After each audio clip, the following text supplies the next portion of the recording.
Hello, everybody. How are you? Happy Sunday, happy Sunday, happy Sunday.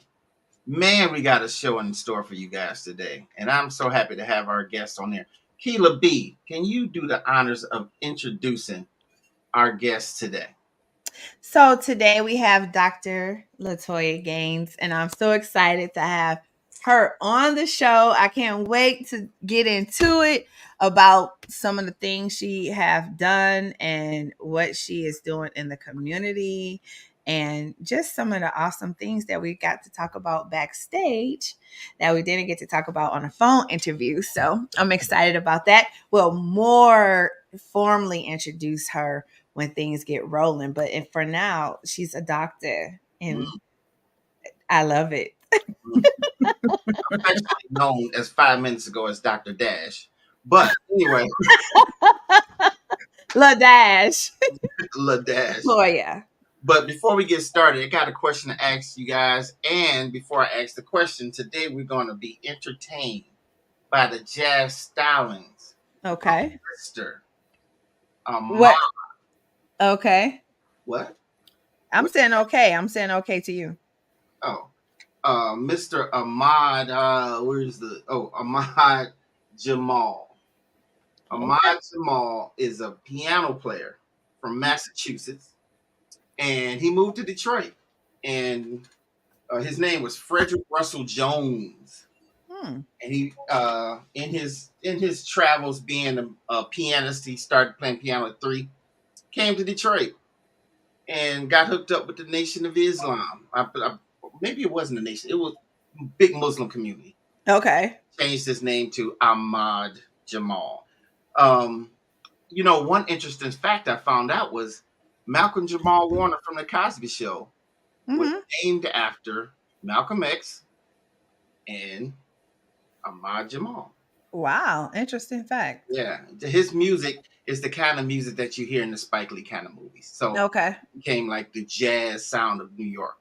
Anyway, passed away just 2 years ago, 2030 of prostate cancer. So sorry about that little ending.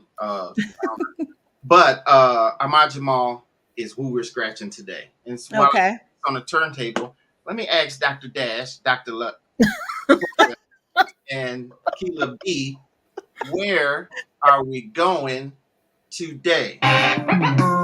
All the way We're there. going all the way there. Oh, fancy.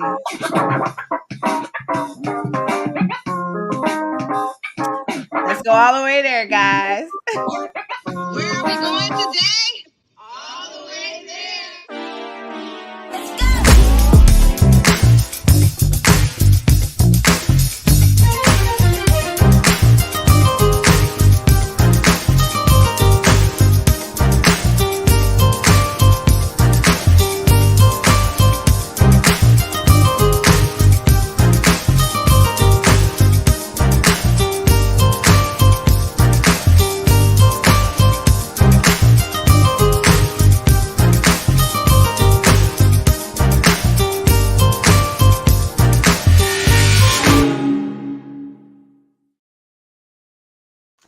Hello, everybody, and welcome back.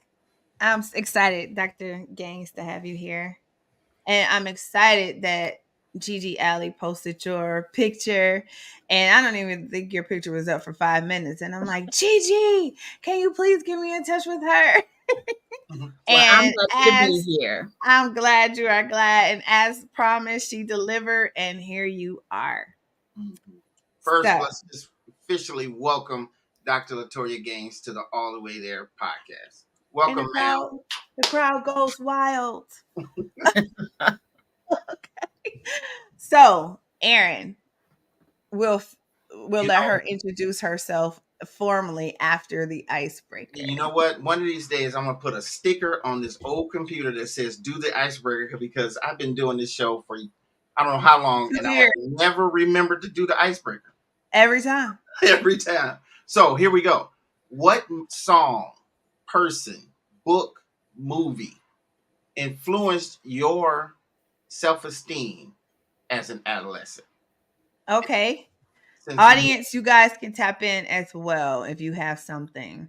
But yes, Dr. Gaines, you are the guest, so we'll let you go first. All right. So here's what I came up with. I feel like the TV show A Different World was it Mm. for me. Yeah. Just seeing folks who looked like me for one thing, in college, just got me really excited about Mm-hmm. going to college, what college could look like, what it could feel like, be like, meeting new people, and just fun. And I just wanted to be in an environment like that. Mm. That's a good one. Yeah, that's a very good one. Yeah, Because because I go ahead, Aaron. college enrollment went crazy through the roof when the Cosby Show and Different World were on. Yes. Which is why I feel like they need to bring these things back. I said black back, but instead they have these reality shows, and I don't care what people say. Mhm.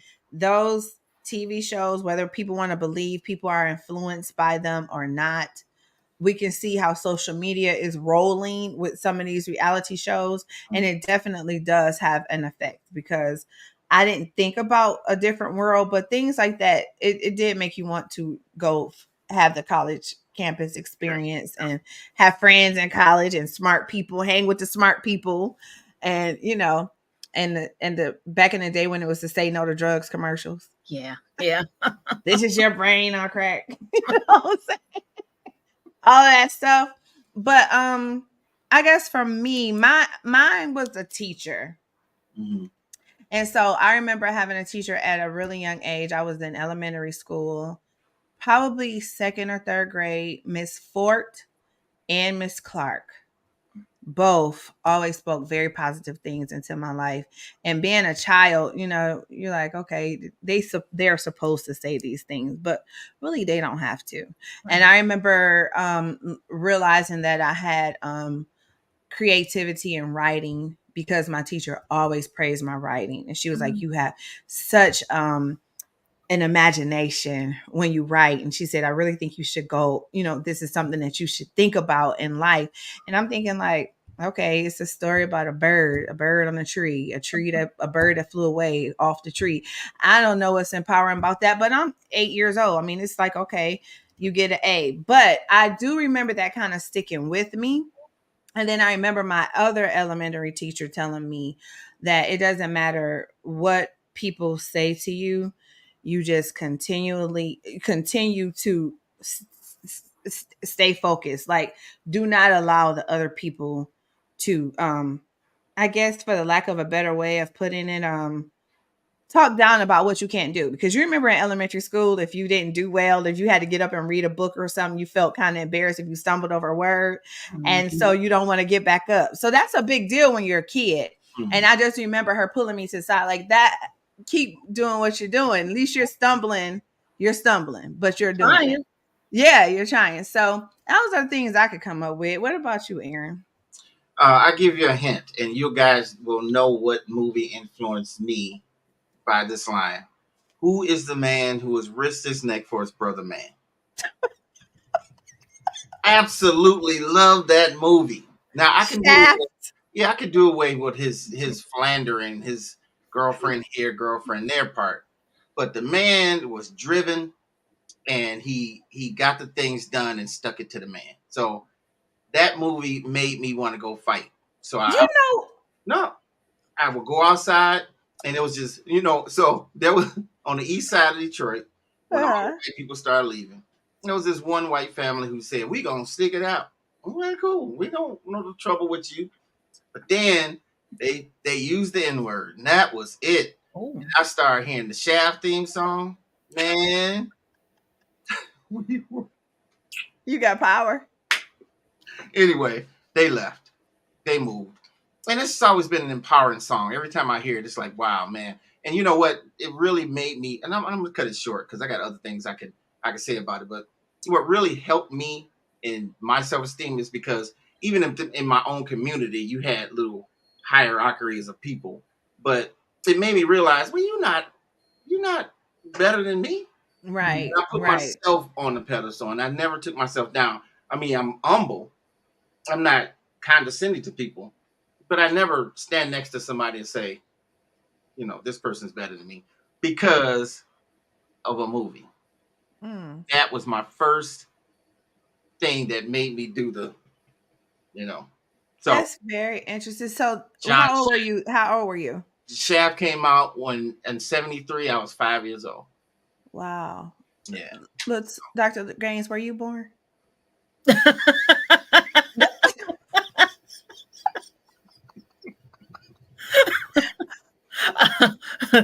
No. No, the answer is no. Dr. James, you don't have to answer these questions. But So, anyway, listen, guys. I am so honored to have you sitting here on our panel today. I do not take our guests for granted or lightly because you could be doing anything you want on Sunday, but you have decided to spend 2 hours with us, and we appreciate it. So, without further ado, can you introduce yourself to the people? Absolutely. These I predict are going to be the best 2 hours of this Sunday. Oh, thank you. We off to a good start already. My name is Dr. La-Toya Gaines. what a hyphen. Aaron. La-Toya Gaines. I have a doctorate degree in clinical psychology. Congratulations. Thank you. I earned that in 2012, and I have been doing individual therapy, family counseling, teaching, clinical supervision, trainings, webinars, workshops since then. I opened my own private practice in Nice. 2016. Yes.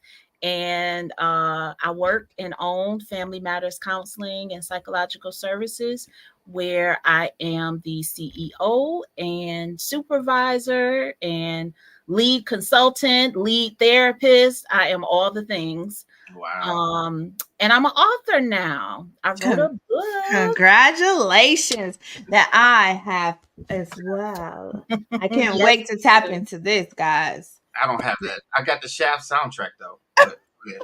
that's good too. That's good That's too. definitely good.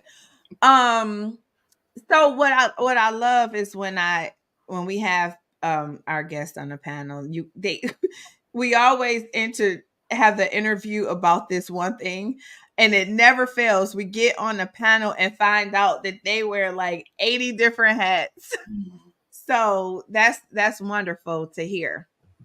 So you are a new author, Yes. and it is called Nourishing the Strong Black Woman, a self-care book journal. It's a journal, guys.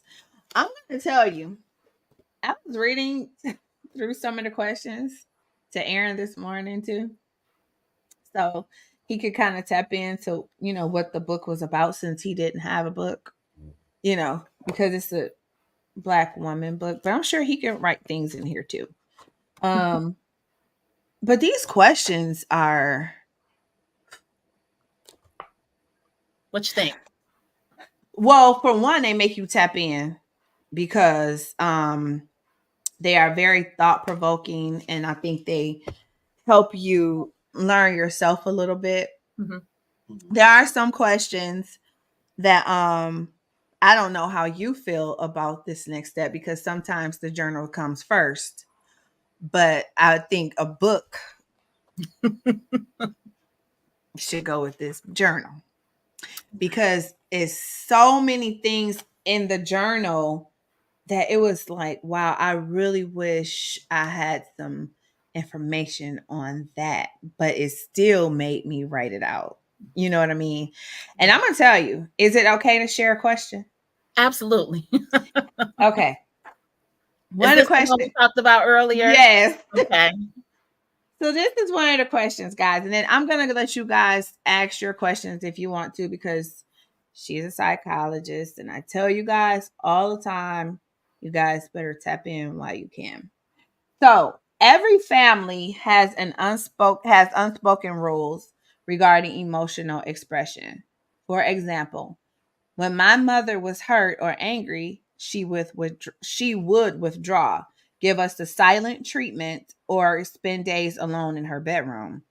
In what ways are emotions expressed in your family, and what did you learn from this?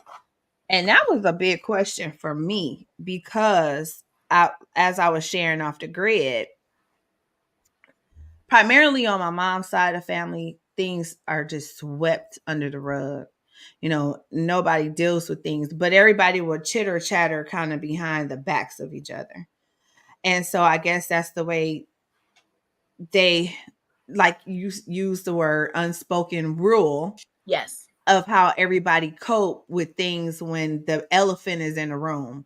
You kind of sweep it under the rug while everybody is around, but as soon as everybody leave, it's kind of the side conversations with one another.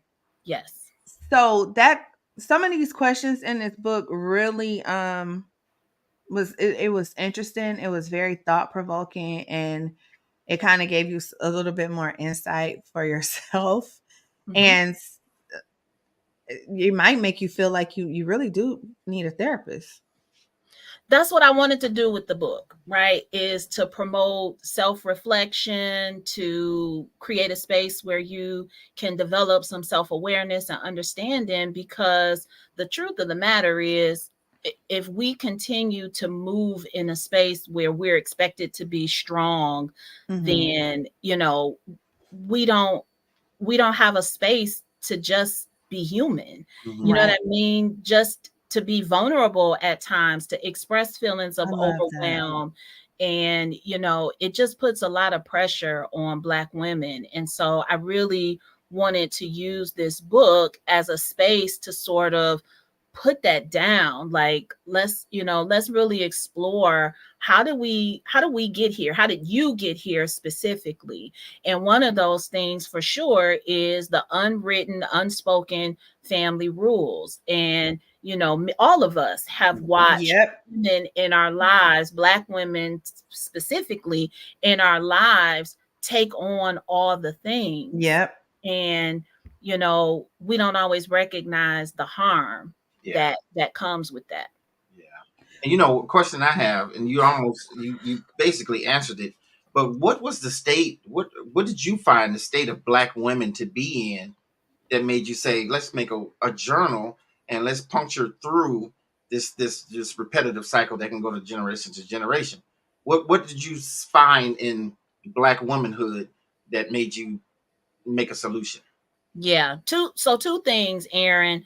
One was my own journey through being a strong Black woman and recognizing that this was something I was going to potentially pass on to my own daughter. Mhm. Mm-hmm. And I didn't want to do that. So that was one thing. The second thing was encountering women who are seeking therapy. They come to me, and mostly Black women who are unhappy and depressed, and they can't put their finger on what it Yeah. is.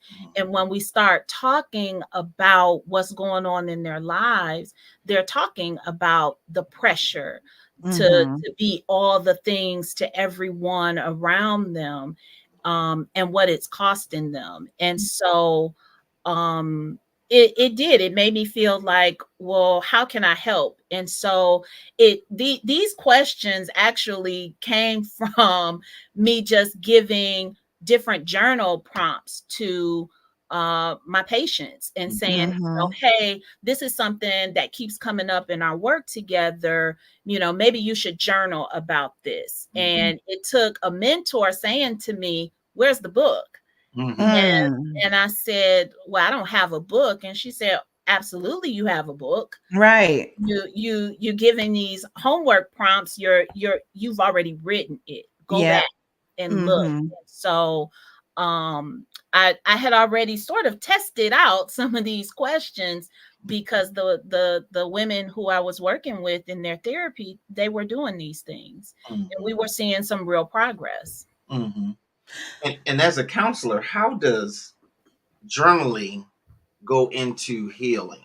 How does that process work? Ooh, Oh, that's good a good question. question. question. Yes. Okay, So Aaron, come through. so similar to what Keela B was talking about with her reaction to just the question itself, right? So journaling creates a space where you are not editing yourself, you are not judging yourself.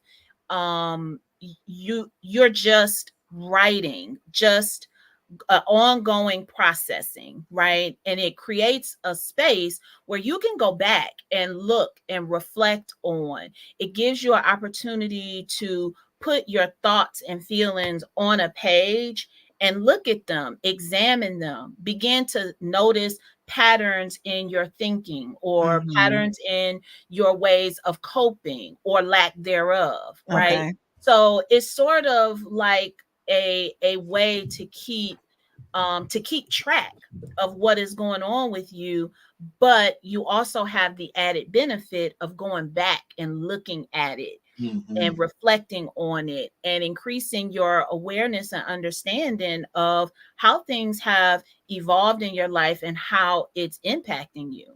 Mm-hmm.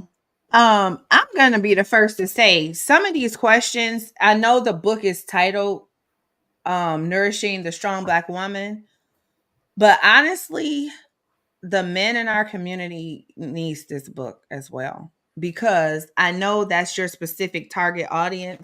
But I say that because some of these questions, and you guys got to get the book because I can't read them all.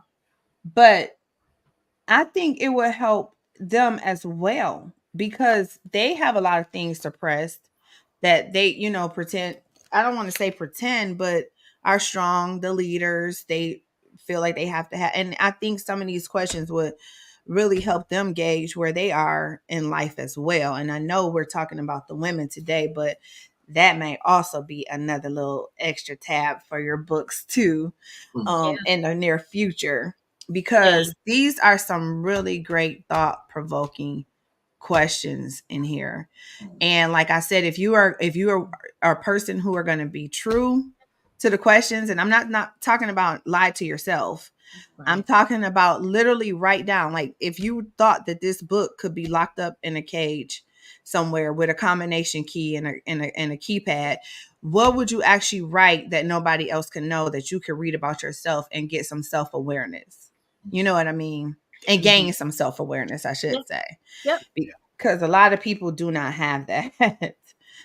I know I had a question. I read a post that you wrote that said, stop calling black women strong. And I just wanted to know because I have my feelings about that, which I'm since I've talked to you, kind of I figure it's probably gonna be similar. But what did you mean by that? I think for so long it's been assumed that that's a compliment, and Mm-hmm. and in the past it was a compliment, Mm-hmm. right? And I guess I'm not even saying that it's never a compliment, but when that's the only way that we see black women as strong, then we don't give them space to be a human Yeah, being. I love it. We don't give them the space to talk about being vulnerable or feeling overwhelmed, or and it creates this expectation that you're supposed to have it all figured out because you are so strong, Mm-hmm. right? And it diminishes our humanness to need help, to need community, to need each other, and to be able to say I'm not okay. You know what I mean? And Mm-hmm. I think so often what comes with being perceived as strong is this, well, you got it, you'll be okay, you'll figure it out, Yeah, you can handle this, you you got it good. You together, just push good. through, just push through. And it devalues this, the That. humanness that we all have as women and people in general, both Mm-hmm. men and women. Right. So we can't expect people to be one thing all the time. Mm-hmm. And when we sort of just kind of have this blanket way of thinking about how black women show up in the world, it doesn't give us room to be anything other than strong. That. And Yeah. then when you're not, it's looked at or shunned upon. Right. There's So they're like, something you wrong having with a you. breakdown, you having a, I mean, what's your problem? Right. Why didn't you say anything before? And I can actually relate to that. So I kind of picked up on that in a post, which I knew exactly what you were coming from. Because for me, I feel the same exact way. I know it's meant as a compliment, but then sometimes it's taken, it takes away from you actually having real things show up in life. And so they think you can kind of skateboard through everything. And sometimes you can't. It's just like, okay, I'm just going to close this door, cry, and then go back out into the world, because nobody has to see, nobody's gonna see me sweat or see Right. me break down or whatever. And I remember having a time where a friend of mine, we were like on strike for like 8 weeks. Mm. And great, thank God that I have had parents to teach me that I was able to live off my savings and not, be worried like the average person. So that was a blessing. But in the meantime, the savings is still deplenishing. Right. Everything is still coming out. But I say that to say I remember just kind of going off on one of my friends, like having like, you never called over here to check on me. It's like, well, you always got stuff figured out. And I Right. remember being so upset because I'm thinking, you still never called to check on me. Like, you didn't say you need something, you need me to run to the store, you need $50, you need this, you need that. Well, you always got things figured out. And I remember thinking, I felt so kind of, I know it was meant as a compliment, but at the same time, I wanted somebody to say, are you good? Yeah. Yep. You I'm know what sorry. I mean? Somebody is knocking on the door. Be right back. I'm so sorry. Okay. Yeah, I wanted somebody to say, are you good? You know what I mean? So I totally get that. And I love, I love what you've done with the book. And Thank you. anybody out there, oh, somebody actually has a question. Well, actually my mom. So let's see what she's saying. Dr. La-Toya, how do you help people journal? I have tried it, but I don't keep it up. I try something simple such as journaling the food I eat. Not sure if I get bored or I just don't know how or what it should look like. Oh, that's a really good question. So, one of the things that I try to help people understand about journaling is you get to make up your own rules with journaling. Mm-hmm. Right. So I think, we have sort of been socialized to think you're supposed to journal every day and you're Mm-hmm. supposed to journal, at least for 30 minutes. And, you write down everything that happened in the day and blah, blah, blah, blah, blah.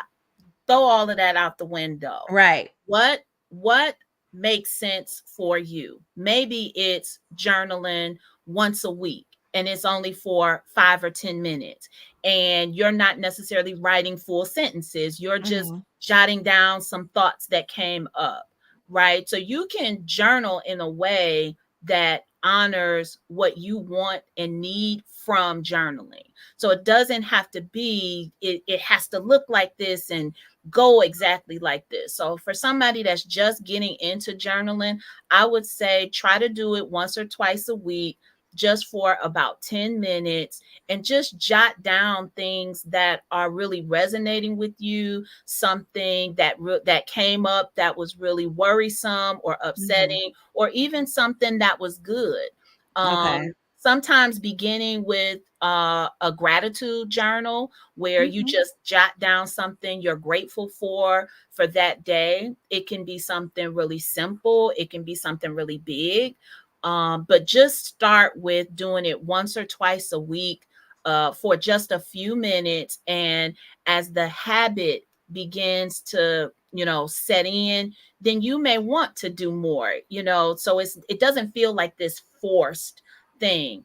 And one other Okay. thing I want to say about journaling, some people do better when they have a journal that has prompts, which is exactly what mine I is. was gonna So it suggest that. gives you it gives you a topic to journal about. Mm-hmm. Some people don't like that and they just like, blank pages or something like that. So try different kinds of journaling. See if you gravitate more to journal prompts, or you just like to be able to freehand write.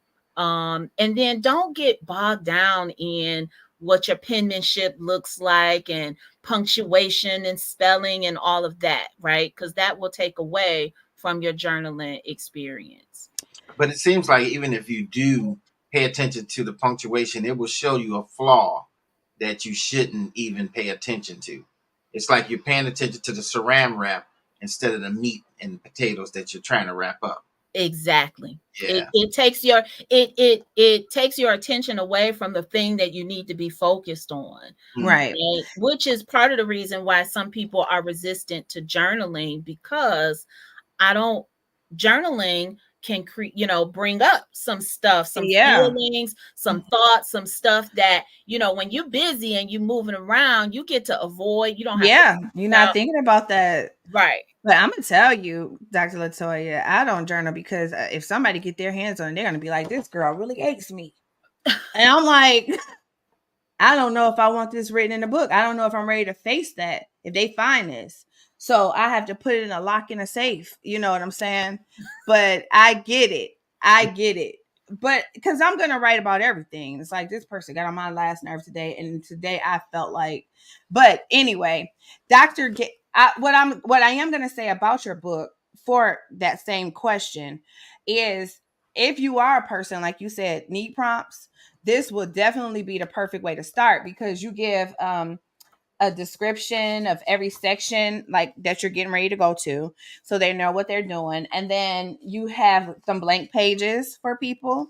Yep. And then you also have some exercises that help them write in, so you have the free space to write, and then you also have some steps that she have you do, and then some questions that you ask. So I think this is a good place and a user-friendly way to start journaling for somebody who don't want to freelance, if you're not just trying to write a diary.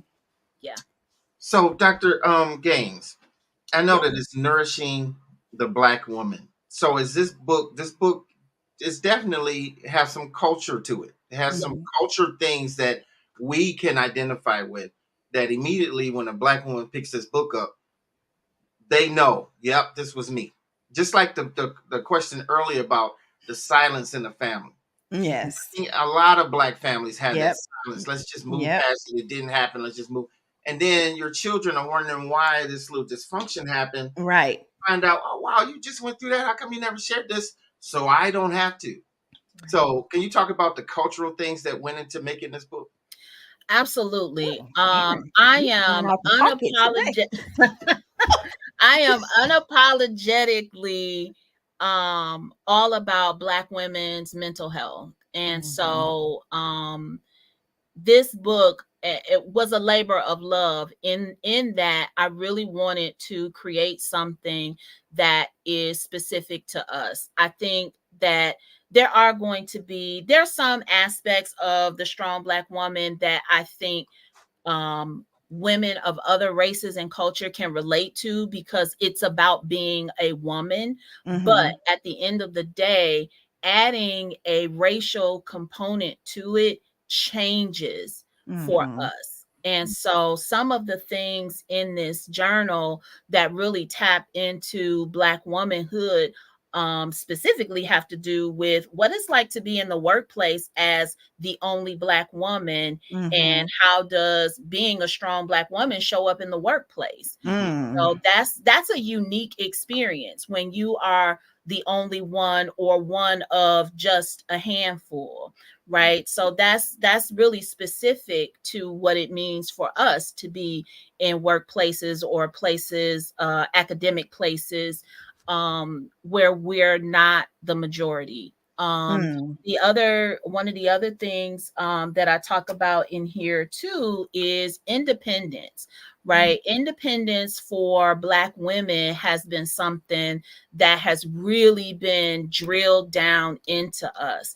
So much so, in fact, that it often impacts our relationships with men, We because were just talking about that this yeah, morning. because there's Oh, this attitude around, Black women we've been trained, we've been yep. geared to be independent.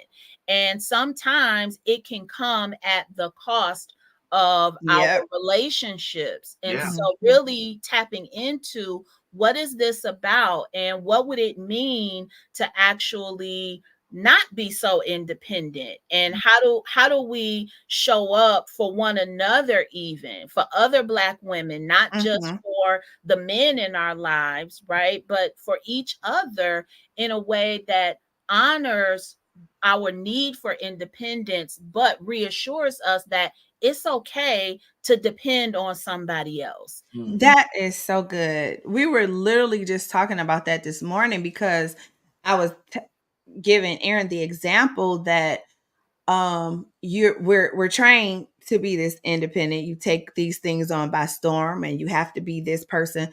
But then you meet a guy and then he's like, you too masculine. And it's like, I don't know the happy medium because I'm supposed to be this, but then I'm supposed to be this. So Mhm. now you have to retrain or unlearn, or because the majority of us, I should say, because we don't, one bill doesn't fit all. Right. Mhm. But we've been trained to, you got to make this work whether he show up or not. Mhm. So if he don't show up and he decided he gonna act a fool, this clock still got to keep ticking. And so then you take that attitude on, and it's like, okay, you do what you do, and I still got the apple still got to be peeled. You know what I mean? Yeah. Yeah. So then you meet a guy who want to come in and say, "Hey, I can take that off of your hand," and you like, what do I do? What do I do? You know what I'm saying? It's So then it's like, scary. well, you're too masculine for me. You don't need a man. You need you. So how do that woman cope? How do that woman find the happy medium? Yeah, it is a specific challenge to the notion that you just talked about, that this is what we're expected to do, right? And so a lot of the women that I talk about, that we talk about this in their therapy sessions, we're talking about what it means to allow somebody to show up for you, Mm-hmm. right? There's this fear that I can't trust that you'll do it. And I want to control it because I don't Yeah, know that you'll do it the right exactly. way or my way, right? And so sometimes it's a matter of exploring, well, what it boils down to is, do you want it done, Right. or not, right? Does it matter how it's done? Ooh, And so having that conversation, but that's often true. what it really boils down to is trust. And so, helping them see that you have to evaluate this person based on their behavior, right? Mm-hmm. Not the stuff that you have experienced in the past, in past relationships. And that's a hard thing to do as human beings in general, Right. right? Right. But the understanding that this isn't just about wanting to be in control, it's about fear of being let down. That's it. Oh, That's it. okay, got. That's it. I love. Mhm. I'm so grateful you're here today. So, I'm Dr. happy to be here. So one of the things I hear from you is, uh, I'm going a little bit back to the strong woman question. Mhm. Two questions on that. One is, so when men say that, or I should say, when I say that, yeah, it's meant in the highest compliment. Mhm. I, Mhm. and because I see my mom raised three kids practically by herself, and definitely by herself. And we did see both sides. We saw when she was vulnerable and she was, we didn't know what was wrong. And she just was mad because she was overwhelmed. We're adults now and we can see it. Right. But as children, we couldn't see it. So I always called my mom strong, but Mhm. I didn't know that it was a stigma I was attaching to it. I didn't know that. But women call themselves strong. Even Salt and Pepper made a song called "I Am Independent. I'm making Yes. money, so tell me how to spend it." So it's like that. What do you do when you hear it from women, and then when you give it back, it's like, "Don't call me that." It's like, well, what am I supposed to do?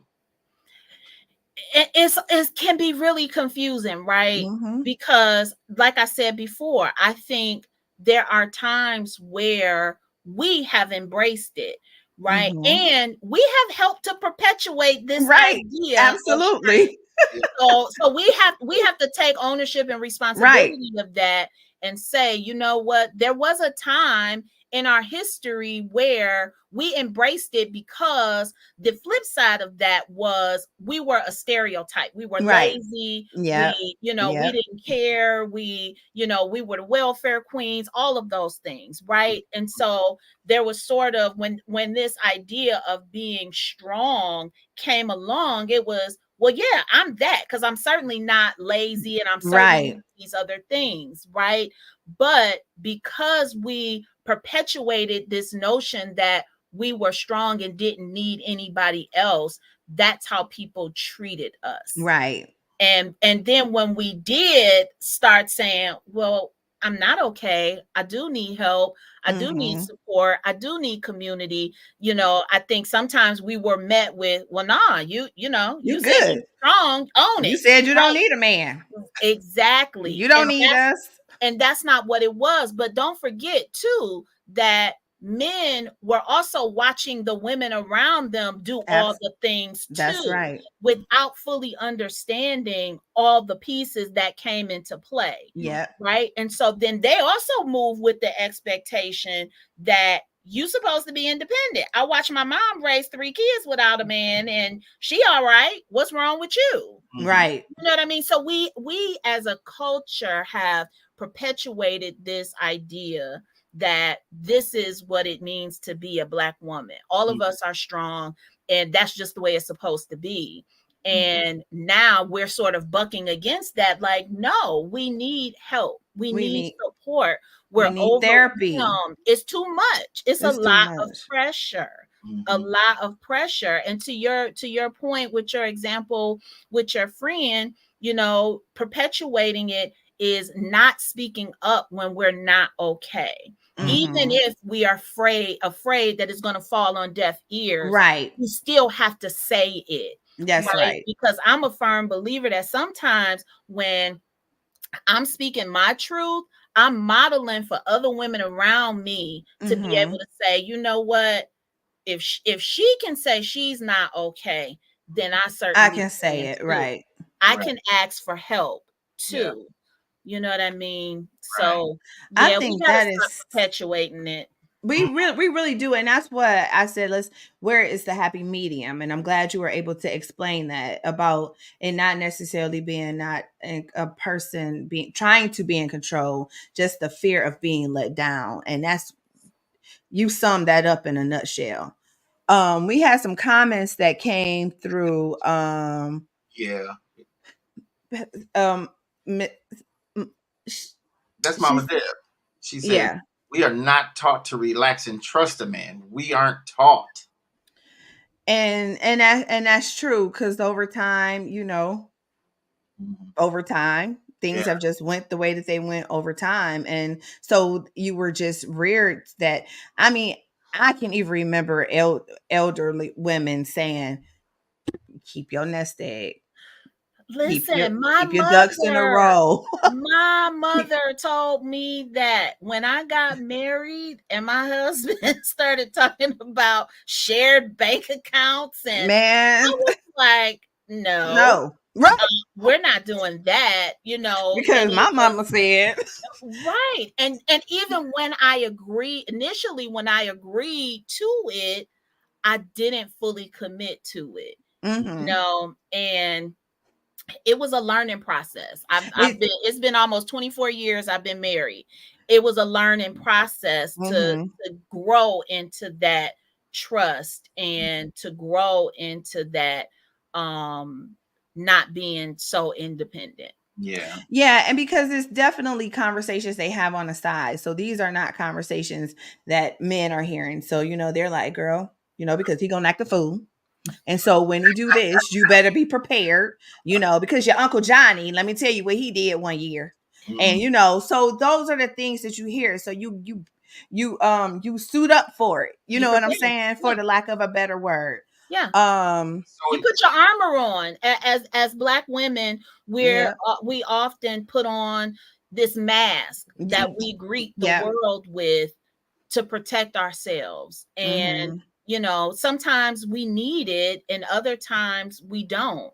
Right. And Absolutely. to be able to let our guard down with one another is to me so important and so powerful. I have a 6-week group that's going to start, that is all about this book. Okay. We're going to use the group as a way to do a deep dive in all the sections of the book, but mostly it's to create community for healing, I Yeah. for love it.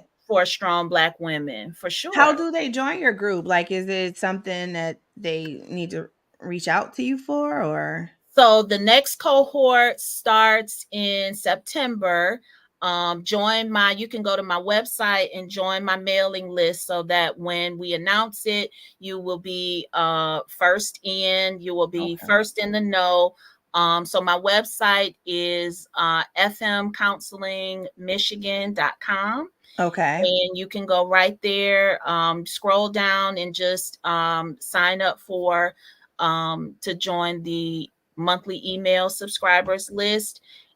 Make sure you're following me on social media. We're always letting our followers know what's coming next. But that next 6-week group starts in September, in the fall. You said FM Counseling Michigan? fmcounselingmichigan.com. Okay. Okay, so Dr. Gaines, what is in the utopian world? What would if you were to survey the land of utopia? What would be the ideal mindset of Black women? Oh, In contrast to what you find, let's just say they go through the Dr. Gaines filter. On the other side of that, in the utopian world, what do you see?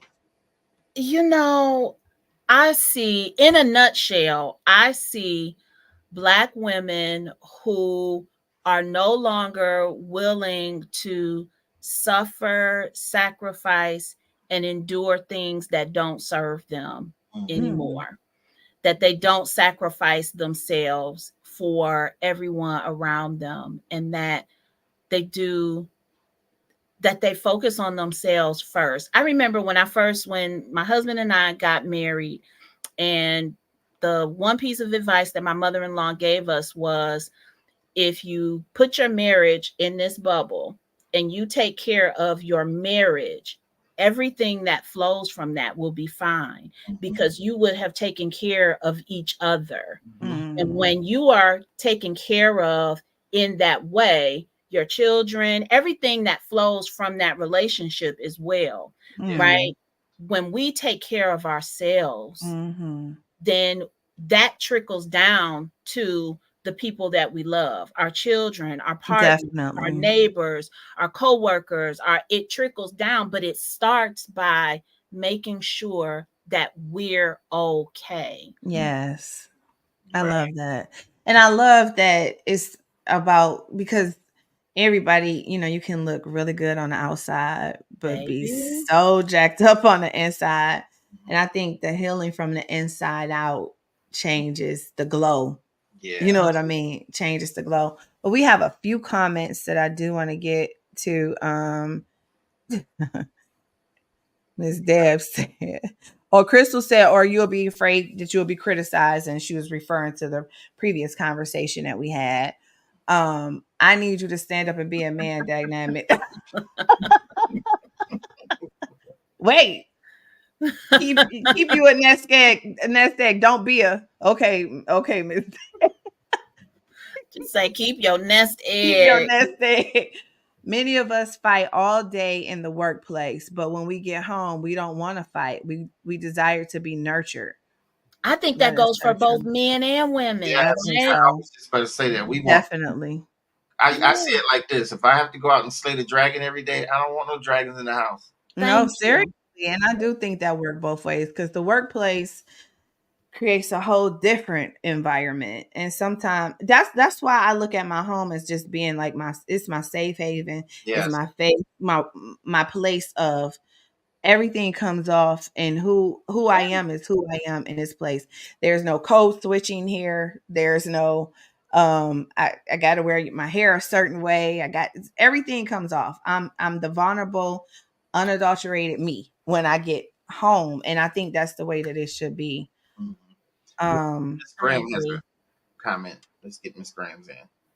Where is it? Because I don't see All the it. way at the bottom. You got to scroll to the bottom. Okay, thank you. My Okay. my husband and I did some things wrong, but we did a lot of things right. We always had joint bank accounts. Our theory was if we were rich, we were going to be rich together. And if we were broke, we were going to be broke together. I love that, mom, about you. But let me tell you something. You ain't had a person take all your money. Daddy is a trusting person, but I'm not here to condone anything. What I am saying is, you have to get to that place. I love, mom, that you have that trusting relationship with dad, and I hope everybody can feel that same type of trust with a person, Yeah. because that's a big thing, It is. So and Dr. it's a beautiful thing. Dr. Gaines, I noticed this journal is for Black women. Like Keela said, I was thumbing through it and I was like, ooh, I can relate to some of this stuff because some stuff is just oppression and it's not sexist. Oppression is not sexist. Any plans on like maybe making one for the bros or do we have to just stick to playing the Shaft soundtrack? This is a good question. I am very humbled by that perspective. I think I think that is something that I need to really consider for sure. I got to talk to some more men about their experience with this, because this came about from my own experience, but also sitting with women in my office, right? Right. I certainly think that there are some aspects of this, like you said, that are just about being Black in the world, and culturally, and dealing with systems in general, Mhm. that impact us. So yeah, I'm open to that. I am open to that for If you sure. wanted a think tank participant, I volunteer because it's a lot of things that Keela and I were talking about some aspects of what men go through that she couldn't relate to, so she didn't have any empathy or sympathy for it. And it's kind of the other way of the coin. Like she was telling me how guys are real silly and aggressive when they're trying to talk to a lady and they can't stand rejection, and then that goes back to something in their childhood. So, man, I could really be well, I'm just not trying to put myself in your stuff, but you need a male's perspective. I'm there for you.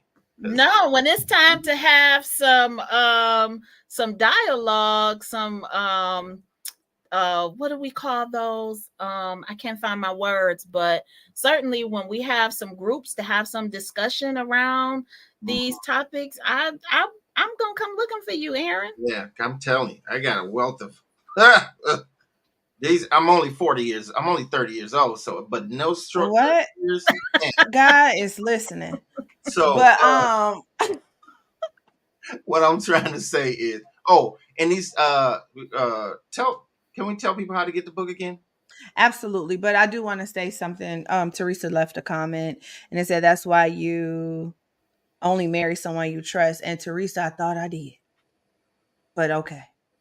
You're Well, right. and For people the next change. time around, because people do change. Yeah, and But we have to learn. We learn how to be in partnership. We definitely. learn how to be married. It's another identity. It's another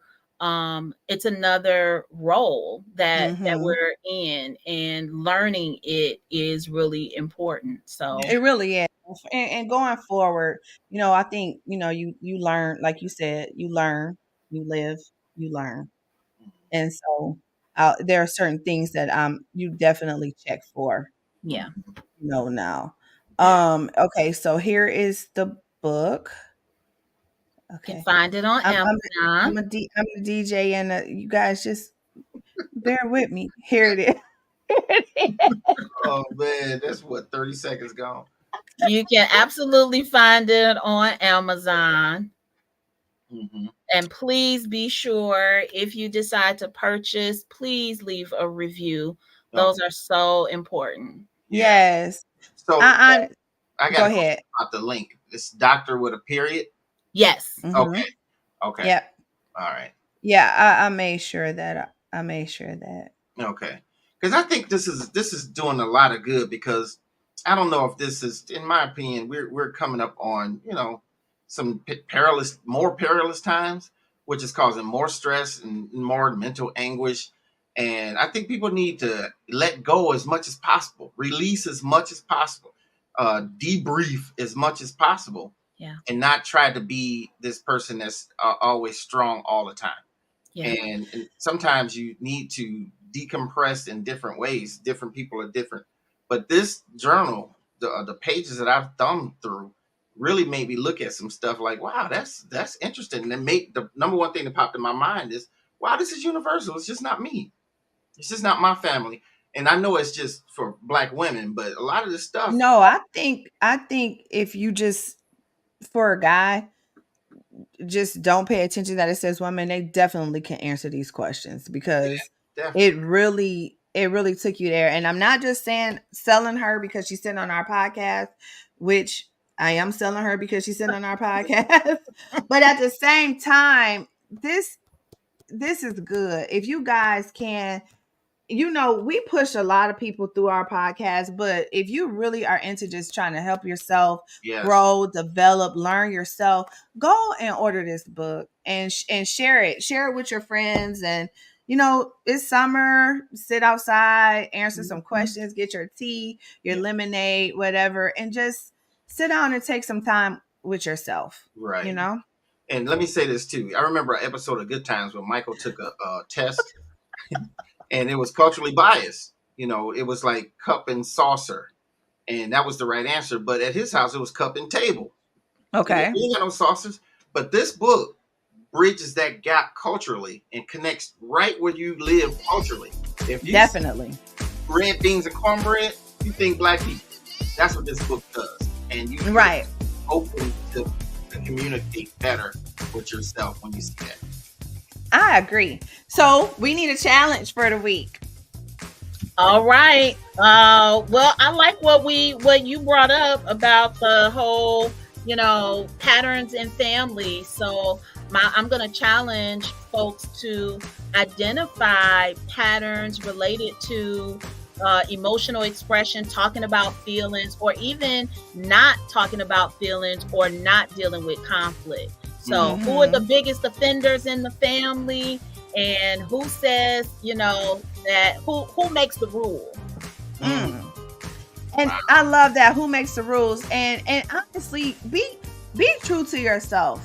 If you sit down and write these questions like you don't think anybody is going to read them, and then you read them back to yourself to learn some stuff about yourself, I think being true to yourself is one of the biggest things you can do to help yourself out. And self-awareness is everything. Yep. Yeah. Oh, that's great. Thank you, ma'am, for coming on the show. We enjoyed it. I'm sure I'm going to get a book just to have for myself.